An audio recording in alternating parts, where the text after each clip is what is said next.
Hello and welcome to CrossTalk, where all things are considered. I'm Peter Lavelle.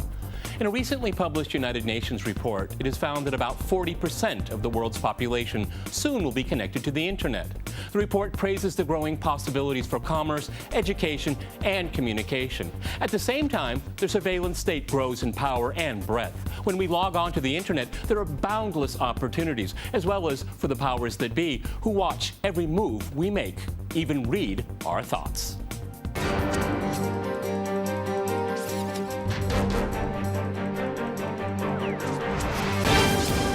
To CrossTalk, the control of the internet, I'm joined by Bonnie Bracey-Sutton in Washington. She is the education director at Wired Safety. Also in Washington, we have Ray McGovern. He is the co-founder of Veteran Intelligence Professionals for Sanity. And in London, we cross to Jim Killock. He is the executive director of the Open Rights Group. All right, folks, CrossTalk rules in effect. That means you can jump in anytime you want, and I very much encourage it. Ray, if I go to you first in Washington, all the major internet groups from ICANN to publicly traded companies, communication companies are all saying the same thing. They want to free themselves of Washington's influence and the NSA. Are they just blowing smoke, and is it possible? What they need to do is free themselves from the money.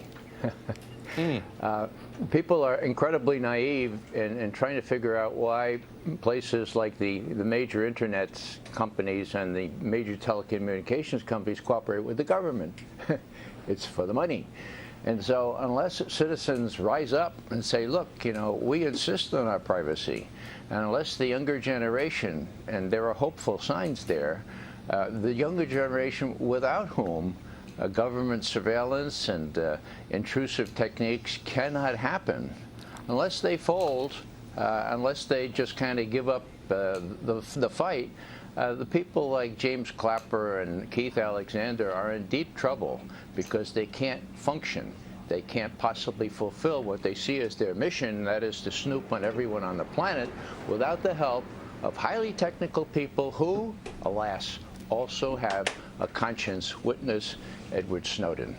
You know, Bonnie, you know, we've heard, before all this happened with Snowden, I think all of us wanted to believe that our privacy was being respected by Facebook, Google, Microsoft, et cetera, et cetera. And they, when this whole story broke, they were very timid about talking about the relationship with the NSA. And now they come out and say, we want to protect your privacy. Why should we believe them now? Well, actually, the whole thing is the public doesn't understand, and most people, I work in supercomputing, and when we start talking about how the data is collected, people have a misconception about is the government listening to your individual telephone calls? No, they're doing data analytics, and they're doing things like looking at the ocean and different kinds of things. So there's a lot of big data processes that are being done, and people like those, but what they don't like is the involvement in what they think is their personal life. Now, personally, I'm not doing anything that would be a problem, so the government can listen to anything I do. But there are people who want their privacy, and like you said, you're a journalist. You want to be able to say and think and do whatever you want to. But all of this new technology comes with the caveat. That is that there is data that is collected. Okay, Jim, it seems to me, even though, I mean, over the last few months, I mean, even the last couple of weeks, the NSA has been caught lying still again to the American people. I mean, Mr. Snowden is a gift that keeps on giving, because every time we can look back a few weeks ago, oh, well, they're lying again to us, okay? I mean, where's the trust element here? Because even if we have these internet groups break themselves away or attempt to break away from the NSA, they have other ways of getting into data anyway. They'll find another encryption process. There's a bunch of ways that data can be got at, and I think one of the things that's really surprising about what the NSA have tried to do is that they've tried to find every possible way of getting data and always be able to get at any information all of the time, and that's extraordinarily ambitious, and it doesn't really seem necessary or proportionate. I mean, given that most of the data that we create on the internet is in companies like Google and Yahoo and Facebook, you'd think that just by having a court-based system where they could go and get the data when they really needed it, you'd think that would cover most of what they really needed. But they've been so much more ambitious than that, in trawling everything everywhere, whether it's cables under the sea in the UK, or whether it's contact books that they can get hold of via internet service providers or companies. Whatever their method is, they want data in whatever way. And I mean the encryption question as well, this idea that they are undermining the basic security technologies of the internet. Bonnie, that's extraordinary, because that helps the NSA, helps criminals too. Go ahead, Bonnie, jump in, go ahead. I'm curious, because one of the things that NSA is taking the hit for this, but we all know that other governments have surveillance and that governments are actually working with NSA. So it's not just the United States, it's governments. If you're in London, what do we think? James Bond and all those kind of things? That stuff happened way before the internet. So what we're seeing is the blame is going for the things that are the privacy things, but we're not talking about health. We're not talking about looking at the oceans for debris. We're not talking about when there are big storms, being able to track it and being able to tell. All the people are talking about is what's out there on spying and surveillance. The kind of but I mean, I agree with you, Bonnie. But if I could go to Ray here, the difference is, I agree with you completely. But Ray, the difference is that the U.S. government says we don't do these things, and we keep finding out that they do these things and even more. That's the trust element that I'm talking about. Surveillance for security reasons is a legitimate cause, okay? We can talk a little bit about that later. Go ahead, Ray. Well, the problem is this little thing that George W. Bush said was not worth just a piece of paper, and that is the Constitution of the United States. Now, as an Army officer, I took a solemn oath to support and defend that Constitution against all enemies, foreign and domestic. And one need only to go to the one-sentence Fourth Amendment, which says, no people shall be subjected to unreasonable searches and seizures, that only that can happen under warrants because of probable cause, and the particulars of the probable cause need to be spelled out in the warrants. And so, hello, how do you justify collecting everything on everyone? Are we all probably terrorists? How about the particulars? It's a gross violation of those three very pointed stipulations in the Fourth Amendment. So you can pass laws just as Nazi Germany did. Everything they did was quite lawful, but their Constitution was trashed. And that's why we, my colleagues and I, and Sam Adams Associates, we feel very strongly that this oath we took to protect and defend this Constitution, which has no expiration date, by the way, that we need to speak out now, because the government is very, very clearly violating the Fourth Amendment, the Fifth Amendment, the First Amendment, all kinds of amendments, and it's happening under Barack Obama as well as George W. Bush. Jim, the Internet Corporation for Assigned Names and Numbers, ICANN, they're standing up right now, but they have a relationship with the Department of Commerce. So, Jim, I mean, this is in the den of the devils themselves here. I mean, how do they work their way out of it, and will the U.S. allow them to do that? Well, there's two things. I just want to come back to what Ray was saying about probable cause, because I think it's really important to remember that probable cause here now for America means you're probably not American, because the privacy rights that they extend to US citizens just don't apply to you and me outside of the States. If you're not an American citizen, if they think you're outside of the United States, they have probable cause to surveil you. That's the way they're seeing it. On the question of internet governance and how does that work, and this question of ICANN being in a contractual relationship with the with the US state, I think that's a little bit of a red herring.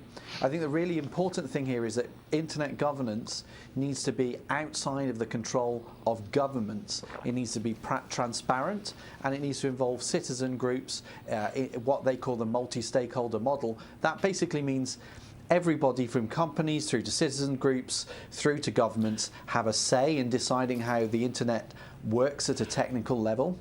But you can't have governments deciding that themselves, because guess what? They'll get all the sort of things we've been hearing about from Edward Snowden. They've been quite difficult to implement. If governments get to decide how the internet works, they'll build all that right from the start. Well, but that's what they're doing, Bonnie. I mean, if you look at the United States, they see the internet as a strategic asset here. They're not going to compromise with NGOs and individuals and small companies. They don't like to operate that way.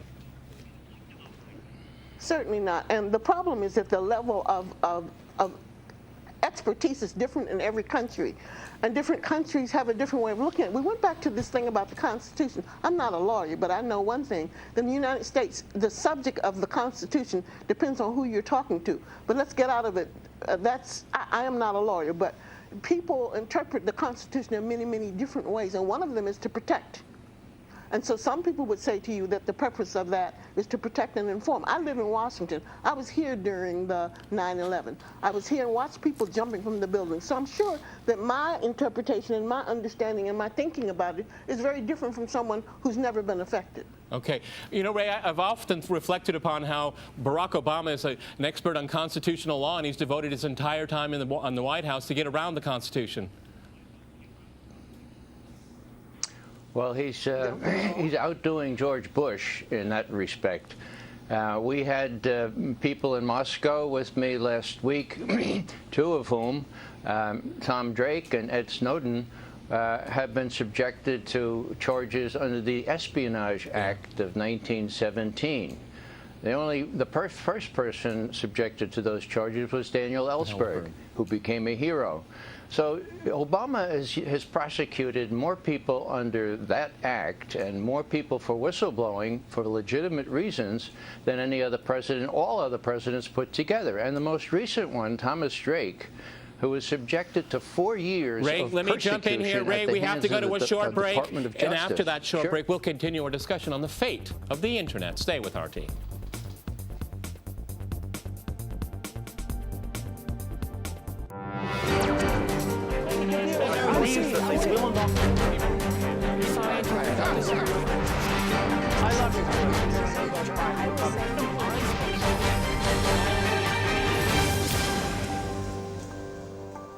Welcome back to CrossTalk, where all things are considered. I'm Peter Lavelle. To remind you, we're discussing who should control the internet.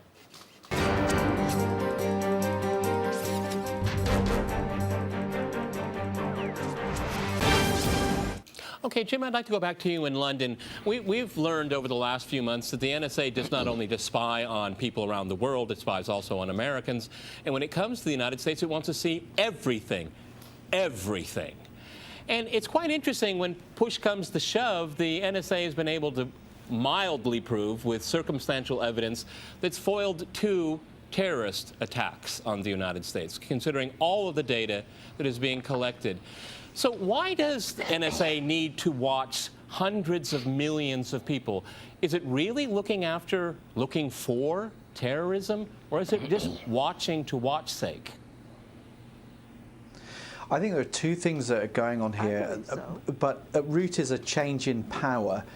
What is going on, I think, is that for a start, these agencies and politicians are very persuaded of the idea that if there are terrorist atrocities and there's anything at all that they haven't done, that they'll get blamed. So they better just do everything possible, no matter how inappropriate that is. And I think the second thing that's going on is that the agencies themselves see that they can manipulate politicians in this way. And if they just lay the possibility of politicians being blamed and put the dead bodies from the future at the feet of the politicians of today, they basically get their way. Okay, Jim, so but Jim, if I can I add to that? Jim, can I add to that? And think of all those huge budgets. Wow, the NSA, you never say no to the NSA when it comes to budgets. Remarkable how what you've just said in the budget issue connect very well. Ray, you started out with money. I mean, that's kind of interesting, isn't it? I mean, you want to have blood on your hands, you have to give us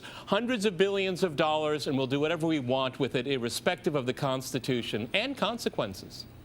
Well, the head of the national intelligence setup in our country, James Clapper, is a self-confessed perjurer. He told Congress what he later called clearly erroneous things under oath. His assistant, or the head of the NSA right now, and also head of cyber warfare, Keith Alexander, has a long record of not telling the truth. He lied even before James Risen revealed the extent of NSA surveillance. Now, Alexander pretended that there were 54 terrorist cases that affected America that were foiled, that were thwarted because of NSA's collection. Turns out, under oath, he had to admit, well, maybe one.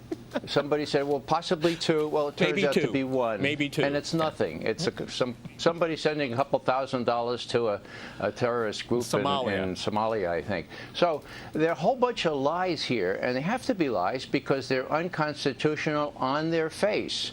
And now I think people like Patrick Leahy and others are beginning to feel the heat from the people who don't want to be subjected to these lies. If you're going to do this kind of thing, you should level with the American people. That's clearly what they're not doing. The president, does he know? Is he lying deliberately? Or are they giving him what's called plausible denial? Do they not tell him these things? I suspect that might be the case. Otherwise, why would Barack Obama put himself in the position of telling untruthful things to the American people, which he has consistently done during this latest series of issues? Well, and Ray, you were in Moscow last week, and I'm sure Mr. Snowden has some more surprises for Mr. Barack Obama on this issue here. Bonnie, I'd like to go back to, again, you know, it was mentioned in the program, and I think it's really important, is, you know, the governance of the Internet. I mean, is it really plausible that independent groups and watchdogs, real independent watchdogs, can get their hands back on the fate of the Internet? Or do we have to resign ourselves that it's always going to be controlled by the NSA and other governments in the world? The Internet is not controlled by NSA. The Internet is controlled by the people who use it. And there are really clear examples of all kinds of positive kinds of things that happen. One of the concerns that I have that you mentioned, Ray, you talked about the Congress. Congress is elected. That doesn't mean they're smart, they know the Constitution or anything. It just means somebody voted for them. And they don't know anything very much. If you listen to some of them, their aides are the ones who know the information. Most of the people don't know that. I live in Washington. I sit in the chambers and listen. Those guys don't know. They're elected. They didn't give them a brain, okay? So the problem might be one of them, that the politicians are not adequate to understanding the information that's there. If you start talking about data mining and data analytics, some of you don't know that. You don't know what the intricacies are of that. Edward Snowden did, and there are people who do. But there are simple technologies that help everybody, and people around the world are being benefited immensely. And we will own the Internet, the people of the world. It's like a big brain of the world. It's just that some people have more access and more infrastructure than others. I was on the National Information Infrastructure Advisory Council, so I've been through these fights before. We don't own the Internet. It's owned by the users. Ray, but it seems like the Internet is the perfect weapon that governments can use to spy on us. That's what this whole scandal is all about, and being able to do it against the law, by the way. Well, in large measure, it's the technology that's driving all this. We can do this. It's easier to collect everything on everyone than to target collection. It really is. We have these great big warehouses where we can store all these little thumb drives. So it's the technology driving this without any heed to the Constitution of the United States, to adult supervision asking, well, does this really help us prevent terrorists? Now, it might help us figure out who the terrorists were associated after the fact, but why didn't it prevent Boston? Why didn't it prevent Detroit? Why didn't it prevent Times Square? I mean, those are questions that should be asked here. These kinds of blanket collections have no capability of preventing such events beforehand, and that's the name of the game here. Jim, let's go back to getting ownership back here. I mean, after these scandals here, and I think we're going to hear a lot more in the months ahead. I mean, again, I want to stress how to get back more neutrality to the net, because from my understanding, that was the great hope of the Internet, was its neutrality and equal stakeholders here, and we've certainly got away from that. I'm looking at the companies, just not NSA. Actually, I have a lot more anger towards the companies for abusing the privacy of citizens and consumers, because it's always easy to blame the government, but these companies went along with it. This is where the pressure should be. Jim in London, go ahead. Yeah.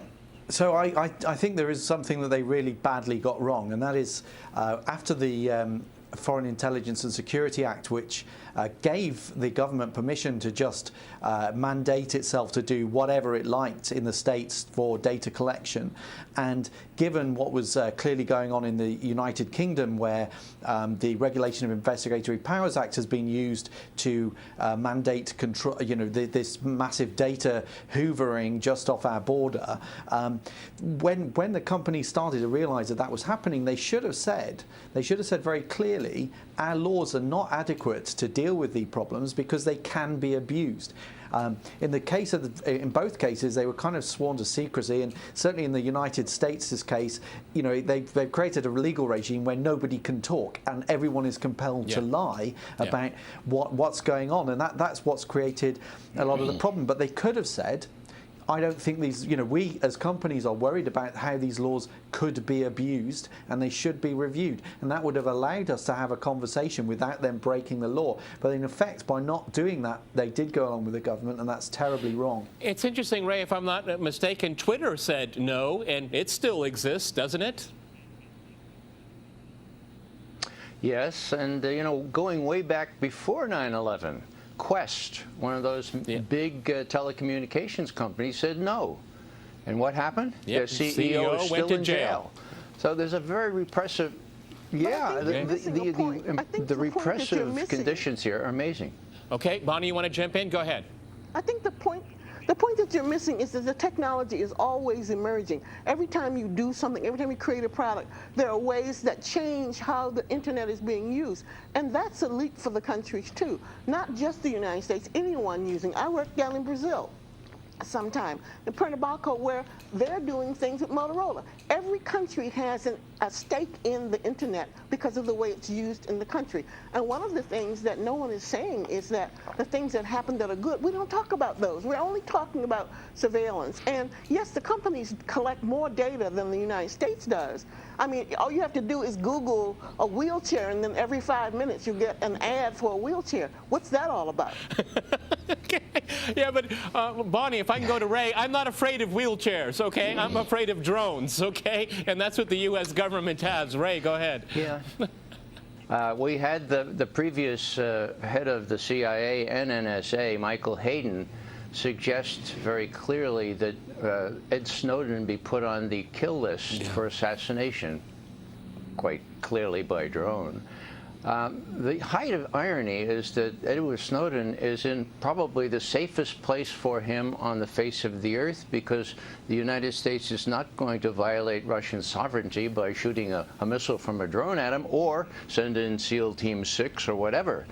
Now, what's happening and what's really bothering me here are the big lies. They continue. Dianne Feinstein, who herself is complicit in this whole arrangement, just like Mike Rogers on the House side, they're complicit. What she says, oh, if we had this before 9/11, it would have been prevented. Just the opposite is true, and all one needs to do is go to Colleen Rowley's testimony from the FBI showing that it was a lack of sharing, it was a lack of opaqueness, or a lack of transparency, actually, that contributed to the fact that these things weren't sorted together. The dots were not connected. Stovepipes were in existence, and it's just the opposite of what Dianne Feinstein is saying. And she should know, and she does know, that if she is not telling the truth, she is not even saying the I'm afraid we've run out of time, and that's what happened when you clapper. trust politicians here. Many thanks to my guests today in Washington and in London. And thanks to our viewers for watching us here at RT. See you next time, and remember, CrossTalk rules.